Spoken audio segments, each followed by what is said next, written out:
Hey guys, I need help here. I need it right now.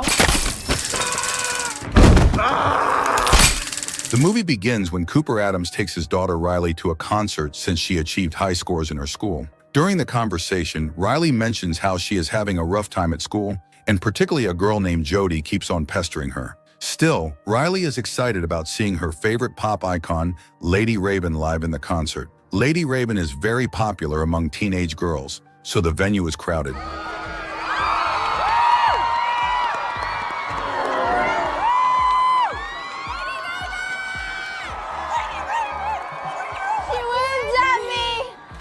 As the concert begins, Riley and the other girls go hysterically wild as Lady Raven arrives on the stage. However, Cooper is feeling uneasy and looks around anxiously. Hey, I gotta go to the bathroom. You can either stay in the seat or you can come with me and wait outside the men's room. I'm good, Dad. I don't want to leave. As he leaves for a bathroom trip, he spots the police force and FBI agents gathering at the main entrance. Meanwhile, Cooper reaches the bathroom, switches on his phone, and checks the footage of his old house. It is revealed that Cooper has kidnapped a person named Spencer and has held him hostage in his old house. While washing his hands, he glances at an old woman standing beside him, but it is all an uncanny illusion since Cooper is at the men's restroom. He collides with Jody's mom, who seems bizarrely happy to see Cooper. She assures him that she will try to make things better between Riley and Jody. She even tries to flirt with Cooper, but the happily married man is not at all interested, so he tries to give her a cold shoulder to reach Riley. Still, when she follows him like a lovesick puppy, the poor man has no choice but to comply to meet her at the cafe the next day. Soon he reaches the spot where Riley is present and is thoroughly enjoying the show. Suddenly, Cooper glances at the audience seated on the top rows and is quite perplexed when some of them get arrested and then taken away by the police. In order to get a clear idea of the situation, when the current song of Lady Raven ends, Cooper takes Riley to the top floor to buy her a t-shirt. But as soon as they tore through the crowd to reach the souvenir shop, the shop had run out of the t-shirts. Riley is really upset, but then a worker at the shop named Jamie feels bad for Riley and asks Cooper to make a round after 10 minutes, as the t-shirts are all stocked up in a storeroom.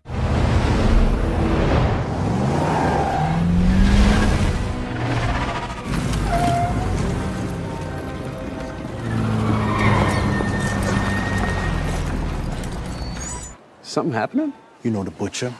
The freaking nut job that goes around just chopping people up? Feds or whatever heard that he's gonna be here today. There's no way to get out of here except backstage, I guess, but no one can get backstage. This whole concert, it's a trap. Cooper becomes strangely frenzied when he hears this. At this time, he wants to leave the place as soon as possible. So he grabs Riley and explains that he has an urgent errand to take care of. So for this reason, they have to leave as soon as possible. Riley is reluctant, but Cooper tries to escape from the back exit. However, he spots two security guards vigilantly guarding the door. Just to create a distraction, Cooper secretly glances at a drunken woman standing at the edge of an escalator and pushes her down. His plan works, and those two guards quickly head towards the woman. Taking the opportunity, Cooper heads toward the exit, but then several SWAT soldiers gather around the exit without leaving it unguarded for even a second. Cooper has no choice but to return to the concert with an even more jubilant Riley. Riley gets into enjoying the concert, however. Cooper is thinking of different ways to get out of the ominous situation. Out of the blue, another pop star named Parker sets the stage on fire while the crowd cheers for him. Now Cooper tries to think of a way to get backstage, and he can easily sneak out of its exit since the vigilance on that entrance is slightly relaxed. Cooper then approaches Jamie as an excuse for buying some t-shirts. As promised, Jamie accompanies Cooper to the storeroom and enters a key card to enter it. It is revealed that Cooper works for the fire department. Since Jamie trusted the fire department more than the other departments, he is quite impressed with Cooper, since according to him, the fire department put their lives at stake to save others. Like, this dude is next level insane. Yeah. What's your code? I mean, if you can say, I don't want you to get in trouble. Hamilton. What do I owe you? Yeah, don't worry about it. Pass it forward, as they say. As soon as Jamie leaves, Cooper reaches the break area, and while pretending to take coffee, overhears the conversation between the FBI agents. Those agents are talking about a strategy to catch the butcher. While leaving that place, Cooper manages to steal the walkie-talkie of a soldier so that he is updated about the information regarding the forces. Now as he heads toward Riley, he spots Josephine Grant, who is also an FBI agent and is leading the operation to trap and catch the butcher. Cooper reaches Riley and while standing with her, hears all the conversations taking place between the agents and officers. He learns that the police don't have much information about the butcher and have a few clues about him. One of them is that the butcher has a tattoo on the wrist of his right hand. Cooper reveals the tattoo on his wrist, and creepily it is now very much clear that Cooper is the real butcher. Soon he covers the tattoo on his wrist with a wristband. Now Cooper once again goes upstairs as an excuse to take his card from the shop, where he decides to switch on the fire alarm so that taking the opportunity of the chaotic situation, he can flee easily from that place. However, before he can do that, Josephine Grant is already aware that the butcher would try to use such escape antics, so she warns everyone to keep an eye on the fire alarm. Seeing that his fire alarm plan is drowning miserably, Cooper decides to head toward the terrace. Now, the staircase heading toward the terrace is also heavily guarded, so in order to create a distraction, Cooper goes into a cafeteria and puts some empty glass bottles inside a deep fryer.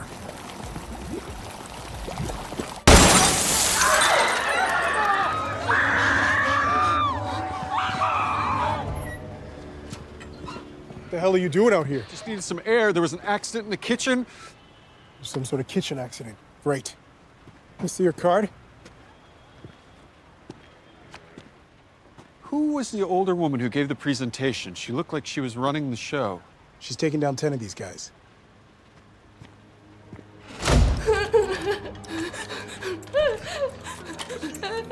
As he reaches the main floor, he spots the same old woman that he saw earlier in the men's restroom. Soon he reaches Riley again, and this time Riley is quite suspicious of Cooper's uncanny behavior, so she strictly adheres to him. Riley excitedly reveals to Cooper that Raven is about to single out a dreamer girl from the crowd who will get the golden chance to dance with Raven and to have a tete-a-tete with her backstage. Cooper is already keen to go backstage, so he thinks hard. Then he glimpses at the person responsible for choosing that special girl. The person is actually Raven's manager. Cooper gets closer to him and fabricates another lie that his daughter Riley has leukemia, but she is only here to meet Raven since she is her biggest fan. The manager's heart melts for Riley, and he assures Cooper that Riley will be the dreamer girl. Immediately, the manager towards the stage and then brings 2 ID cards for both Cooper and Riley. Riley jumps in jubilance when she learns that she is the chosen one. Soon, both Riley and Cooper are called on the stage. Riley hugs Cooper gratefully.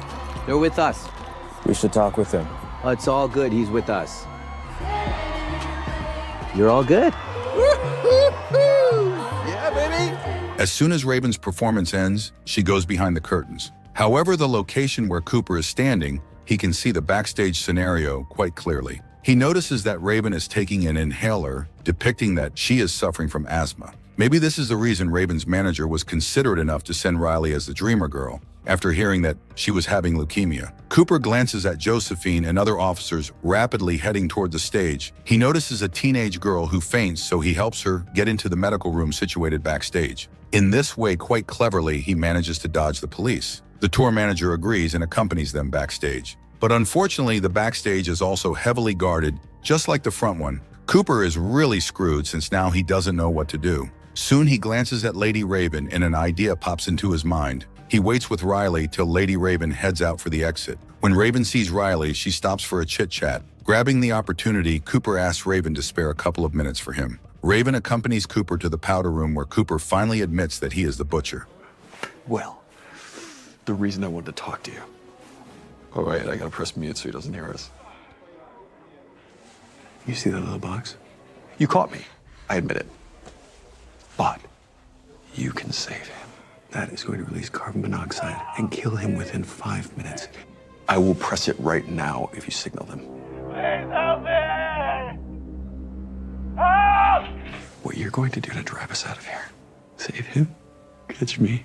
Raven is intimidated and agrees to help Cooper. Next, she easily helps the duo out and gives them a lift in her limo. Riley is on Sky 9, and even Raven has realized that Riley and Cooper's other family members are unaware of his heinous crimes. However, Raven is adamant about getting Cooper arrested, so she insists on dropping the duo home. For Riley, Raven's offer seems like a dream come true, but Cooper suspects that Raven has something up her sleeve. Of course, in front of Riley, he cannot do anything. Riley calls up her mother and informs her about the good news. Later, Raven meets Cooper's wife Rachel and their younger son Logan. Even Rachel's all excited to see Raven at their place and hurriedly accompanies her inside the house where she has quickly fixed up dinner for Raven. Now Raven is a down-to-earth celebrity, so she agrees readily. Raven reveals that when the tickets for her current concert were getting sold, the FBI suddenly contacted her that her concert ticket had also been bought by the butcher. For this reason, the concert was flooded with police and agents. When Rachel learns this, she is shocked to the core. Still, she is unable to understand one thing, how the FBI got its hands on the butcher, as no one has seen the butcher to date and nothing is known about him. Raven reveals that a stranger had reported some details like his age, appearance, and wrist tattoo to the FBI. Also, that stranger had mentioned that the butcher was supposed to come in a dark-colored vehicle. He was different. What a stressful day you must have had. You must be tired. Let me walk you to the door. I could play a quick song.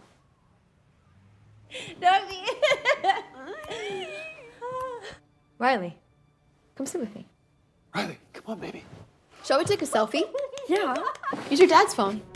I have to go to the bathroom. Where is it? What are you doing? Go up to your room now. Can you hear me? Yes. Where are you? There was a broken lion. We stopped at a light, and I saw the shape of a lion. You should have done this. What? I'm gonna be right back. Hey guys, I need help here. I need it right now. There's a young man named Spencer in a basement. Does anyone live on a street nearby where there is a blue door on a house? Mary, open the door! Away from the door, please! Rachel, listen to me. Your husband is the butcher.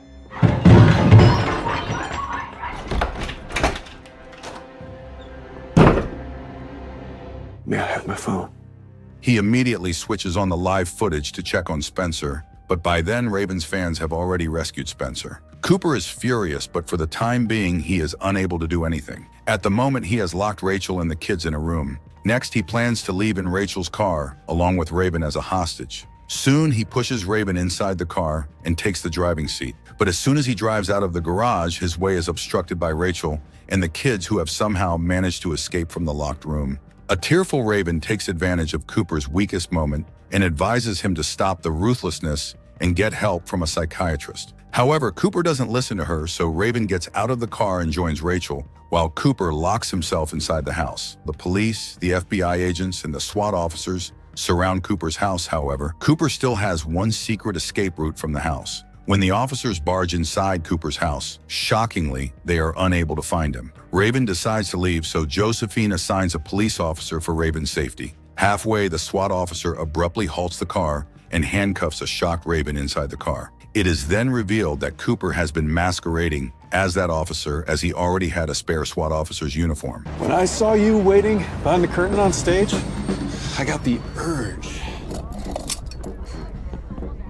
Help me! What? Wait! Call the police!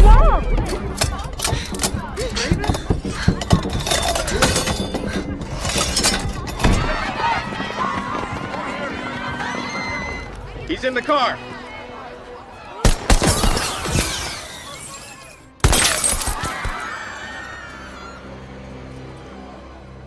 It's only a SWAT helmet and gear propped up. Check all the stores. Do not let the crowd leave.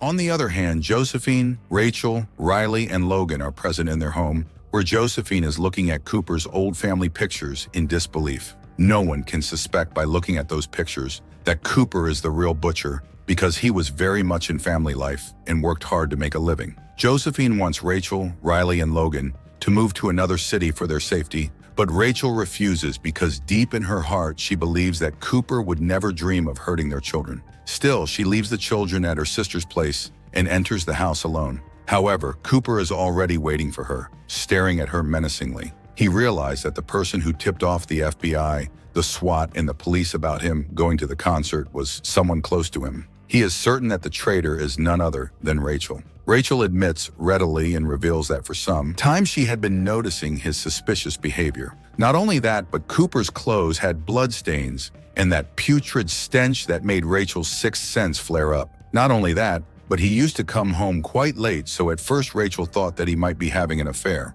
But then she decided to delve more and followed him closely, only to find him chasing his victims, who were later brutally chopped down by the butcher. Rachel had strong doubts about Cooper, so for this reason, she tipped off the police about Cooper and Riley going to Raven's concert. Cooper is mad with fury, so he decides to finish off Rachel first. He wants to kill her because right now Rachel seems to him like his abusive mother. His mother had a superiority complex and used to beat him raw. Cooper tried his level best to be in her good books, but he failed miserably. Cooper ominously heads towards Rachel, so in order to distract him, she frantically offers him a piece of pie that she earlier baked for Raven. Cooper agrees and devours the pie.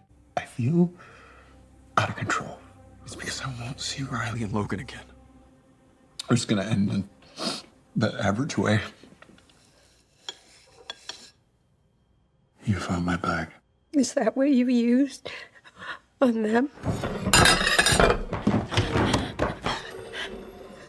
I thought I was pretending. Not all of you is a monster. But it's good it's over.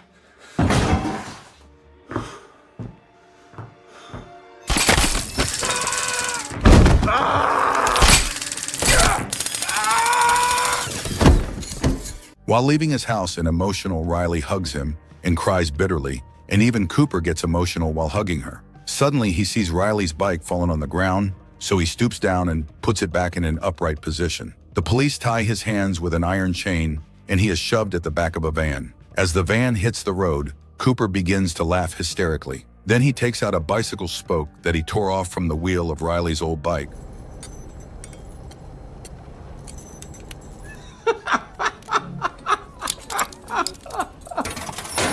The identity of the butcher has finally been revealed. Here is a picture of him at a local event. That's Cooper! I ain't talking to nobody! Nobody! And this is where the movie ends. If you enjoyed the recap, then please consider subscribing to the channel, smashing the like button, and turning on the notification bell for more awesome movie recaps. Thank you for watching.